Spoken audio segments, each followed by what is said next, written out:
sama-sama kita buka di dalam Yosua pasal yang pertama ayat yang ke-7. Yosua pasal 1 ayat yang ke-7. Dipersilakan Ibu Else untuk membantu membacakan ayat tersebut.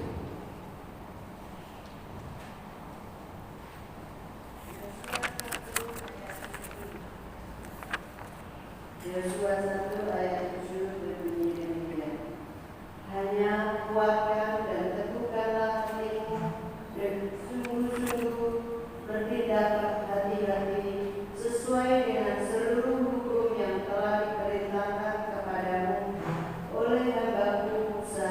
Janganlah menyimpang ke kanan atau ke kiri, supaya engkau beruntung kemanapun engkau pergi. Ya, terima kasih. Saudara yang dikasihi oleh Tuhan, kemarin sama-sama telah disampaikan bahwa dalam setiap kehidupan orang percaya, hidupnya ada di dalam rancangannya Tuhan. Artinya tidak satu rancangan tetapi banyak rancangan, yang mana kalau dikatakan ada banyak rancangan tentunya ada banyak peristiwa, ada banyak kisah, ada banyak kejadian yang terjadi di sana. Kadang kejadian itu adalah kejadian air mata, kadang kejadian itu adalah kejadian duka cita, tetapi kadang kejadian itu adalah kejadian sukacita, kejadian yang luar biasa yang terjadi di dalam kehidupan kita sebagai orang-orang yang percaya kepada Tuhan. Nah, Bapak Ibu Saudara sekalian yang dikasihi oleh Tuhan, dalam setiap rancangan-rancangan yang Tuhan tetapkan untuk kehidupan kita, kita tidak pernah tahu, kita tidak pernah mengerti kapan, di mana di salah satu rancangan yang Tuhan tetapkan untuk hidup kita itu Tuhan jawab. Yang menjadi doa, yang menjadi pergumulan, ya. Kadang kita seringkali mungkin tanpa kita sadari kapan Tuhan akan jawab, kapan Tuhan akan tolong. Dan itu menjadi sebuah pergumulan tersendiri di dalam kehidupan kita sebagai orang yang percaya kepada Tuhan. Tahun ini ada tahun 2022 menginjak hari yang kedua. Ya. Masih panjang. Masih 334 lebih kurang, ya. Artinya di sepanjang 300 hari lebih, hari-hari yang akan kita lewati nanti kita tidak tahu pada bulan berapa, pada tanggal berapa, pada jam berapa. Apa yang selama ini menjadi doa dan permohonan kita, apa yang menjadi pergumulan kita, tiba-tiba sekonyong-konyong kalau boleh dikatakan Tuhan jawab, Tuhan nyatakan, Tuhan berikan. Dan tahun ini boleh menjadi tahun yang luar biasa dalam kehidupan kita. Saudara, seperti yang salah satu contoh yang saya sampaikan kemarin adalah kehidupan daripada Yusuf. Ya, Yusuf adalah seorang yang luar biasa kalau boleh saya katakan. Karena ketika dia masih kecil, Tuhan telah menyatakan apa yang menjadi rencana dan kehendaknya dalam kehidupan Yusuf. Bagaimana Yusuf kelak akan menjadi seorang yang besar, menjadi seorang yang menjadi berkat, seorang yang diberkati oleh Tuhan. Tetapi ternyata untuk mencapai apa yang menjadi mimpi Yusuf itu menjadi kenyataan, ternyata tidak semudah, ternyata tidak sebagus seperti kenyataan yang terjadi. Karena untuk memulai masuk di dalam satu kehidupan yang luar biasa yang Tuhan janjikan dalam kehidupan Yusuf, justru Tuhan bawa Yusuf di dalam peristiwa-peristiwa yang kalau boleh saya katakan secara manusiawi jauh dari harapan, jauh dari keadaan yang menyenangkan, jauh dari keadaan yang menyukakan hati. Karena Yusuf harus dibuang di sumur, dia kemudian diambil, lalu kemudian dijual menjadi budak. Saudara bisa bayangkan, ketika seseorang dijadikan budak, itu menjadi titik yang paling rendah di dalam kehidupannya. Ya, di zamannya Bill Clinton, Res Kondolosa, Menteri Luar Negeri. Dia anak seorang hamba Tuhan. Dia katakan, kakek saya, nenek saya dulu adalah seorang budak. Dia katakan, ya, bagaimana kehidupan daripada seorang budak, dan bagaimana ketika masa-masa sekitar tahun 60 sampai tahun 70, ketika rasis masih begitu merajalela di Amerika, hampir orang negro selalu dianggap menjadi orang kelas bawah, orang yang tidak bisa campur dengan orang kulit putih. Ya, seperti seorang tokoh daripada pendeta orang negro, dia mengatakan, suatu saat nanti anak-anak kulit hitam dan anak-anak kulit putih mereka akan makan bersama-sama. Bapak Ibu Saudara yang dikasihi oleh Tuhan, Yusuf menjadi seorang budak.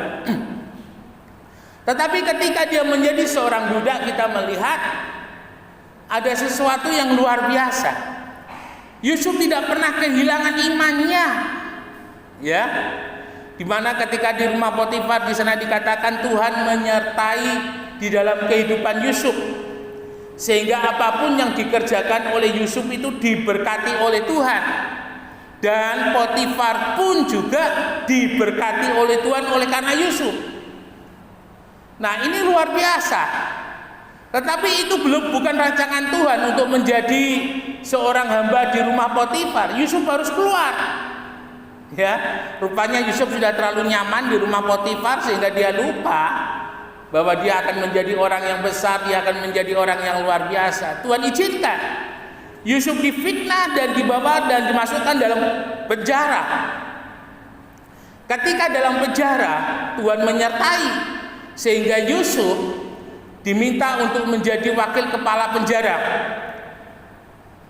Artinya, keamanan, ketertiban yang ada di dalam penjara itu menjadi tanggung jawab Yusuf. Kita lihat mental seorang pemimpin disiapkan oleh Tuhan dalam kehidupan Yusuf. Mental seorang yang besar dipersiapkan oleh Tuhan untuk Yusuf. Dan Yusuf lakukan itu dengan baik. Ya, sampai pada waktunya Tuhan, kurang lebih 13 tahun Yusuf menanti, Yusuf boleh diangkat menjadi orang kedua di Mesir dan menjadi berkat bagi keluarganya. Nah, saudara yang dikasihi oleh Tuhan, dari pembacaan tadi dikisahkan, dituliskan mengenai keberadaan daripada bangsa Israel. Ketika mereka dipimpin oleh Yosua dan tidak masuk di tanah perjanjian, di sana dikatakan oleh Tuhan, kuatkanlah dan teguhkanlah hatimu. Bapak Ibu yang dikasihi oleh Tuhan, hari-hari ini kalau boleh saya katakan, mungkin kita seperti bangsa Israel. Kita sedang mempersiapkan diri menuju tanah perjanjian.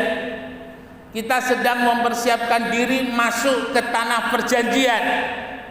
Ya, seperti halnya Yusuf pada waktunya dia menerima, demikian juga dengan kehidupan kita pada waktunya kita menerima.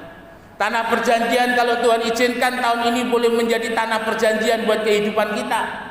Tahun ini boleh menjadi tahun di mana Tuhan limpahkan kasih kemurahannya dalam kehidupan kita. Apa yang menjadi pergumulan kita tahun ini Tuhan wujudkan, Tuhan nyatakan.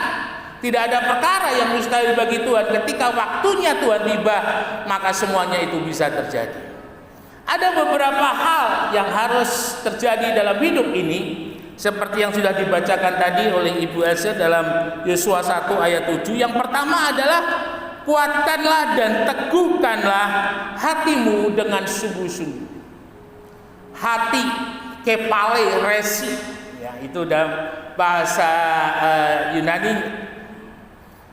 Hati itu adalah pusatnya segala sesuatu yang ada di dalam hidup ini. Karena apa yang sebelum terjadi, apa yang sebelum terlaksana, itu timbulnya dari dalam hati. Firman Tuhan mengatakan dari hati yang baik itu juga akan terpancar kehidupan yang baik. Nah, saudara yang dikasihi oleh Tuhan, yang beriman di dalam hidup ini adalah hati kita. Ketika hati kita beriman kepada Tuhan, maka seluruh kehidupan kita juga beriman kepada Tuhan. Pikiran kita, perkataan kita, perbuatan kita semuanya mencerminkan iman kepada Tuhan.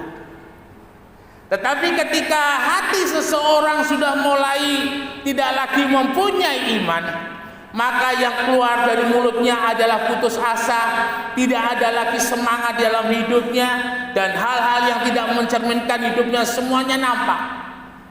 Sehingga di sini Tuhan mengatakan bagi bangsa Israel untuk masuk tanah perjanjian, mereka harus sungguh-sungguh memiliki hati yang kuat, hati yang teguh. Hati yang kuat, hati yang teguh adalah hati yang tidak bisa diombang-ambingkan.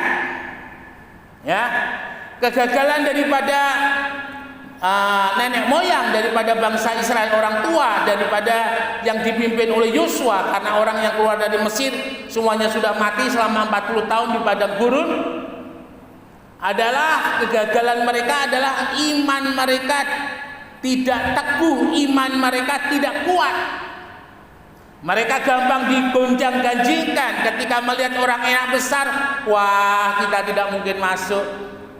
Ketika melihat bangsa-bangsa raksasa yang ada di tanah perjanjian, wah kita gagal, kita tidak bisa, lebih baik kita kembali ke Mesir.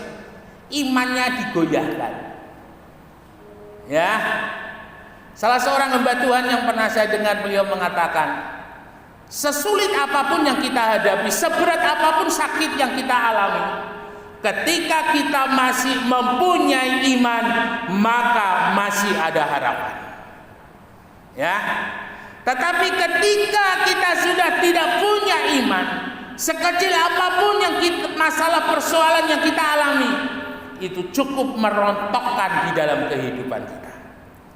Saudara-saudara sekalian yang dikasihi oleh Tuhan Yesus Kristus, adakah hari-hari ini iman pengharapan kita kuat dan kokoh kepada Tuhan, kuat dan teguh kepada Tuhan?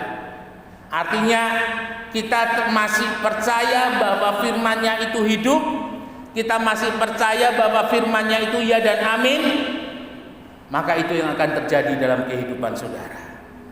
Tetapi jika kehidupan kita sudah menjadi orang percaya yang sudah tidak ada iman, mungkin ada iman, imannya masih sedang kritis, sedang krisis, ya, hati-hati. Karena saudara tidak akan mungkin bisa memenangkan tahun 2022 ini menjadi tahun yang penuh dengan kelimpahan. Tetapi kalau saudara masih punya iman kuat, teguh, kokoh, apapun yang terjadi, saudara tetap akan tampil menjadi pemenang. Saya punya keyakinan gonjang-ganjingnya bumi sesuai dengan yang dinubuatkan oleh firman Tuhan pasti akan terjadi. Tetapi saya juga punya satu keyakinan, ketika orang percaya itu masih punya iman yang kuat dan teguh kepada Tuhan, selalu ada pertolongan di dalam hidupnya, selalu ada jalan keluar di dalam hidupnya.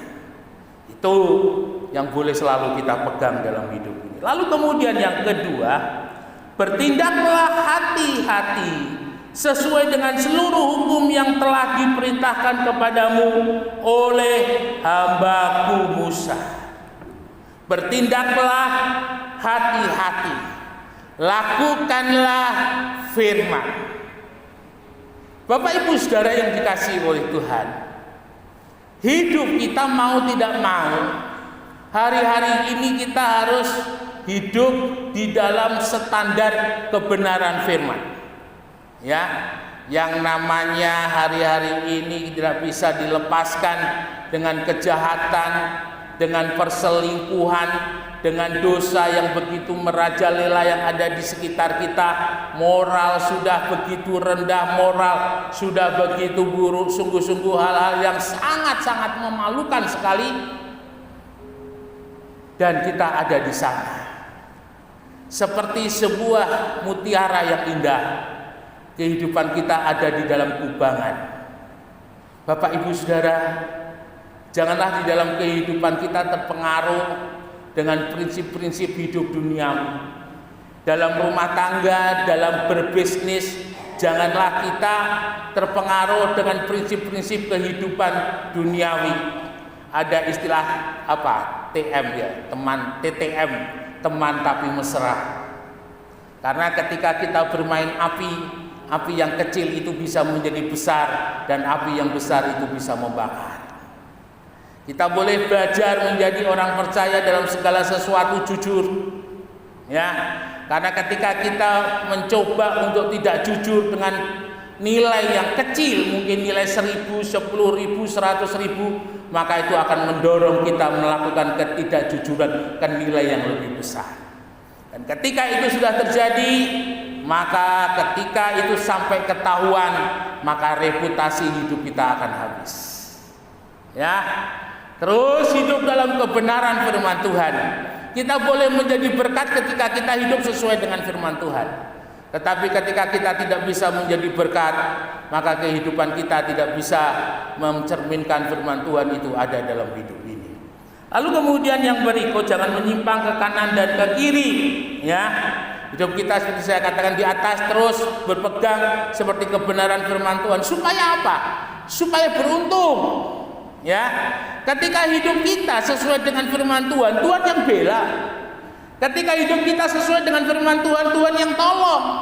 Ketika hidup kita sesuai dengan firman Tuhan, Tuhan yang berkati. Tapi ketika hidup kita tidak sesuai dengan firman Tuhan, Tuhan lepas tangan. Ya, saudara yang dikasih oleh Tuhan, kalau Tuhan lepas tangan atas hidup ini, apapun yang kita kerjakan tidak akan berhasil. Apapun yang kita berbuat tidak akan berhasil ketika Tuhan lepas tangan. Tetapi ketika Tuhan ada di dalam kehidupan kita, ketika Tuhan ada bersama-sama dalam kehidupan kita, selalu ada pertolongan, selalu ada jalan keluar, selalu ada berkat, selalu ada mukjizat yang Tuhan sertakan atas kehidupan ini. Mari tahun 2002 ini mau kita masuki, mau kita jalani dengan berkatnya Tuhan, dengan pemulihannya Tuhan, dengan pertolongan dan mujizatnya Tuhan menyertai kita sampai selama-lamanya. Kiranya Tuhan Yesus memberkati. Mari kita sama-sama beri kemuliaan untuk nama Tuhan. Haleluya. Mari kita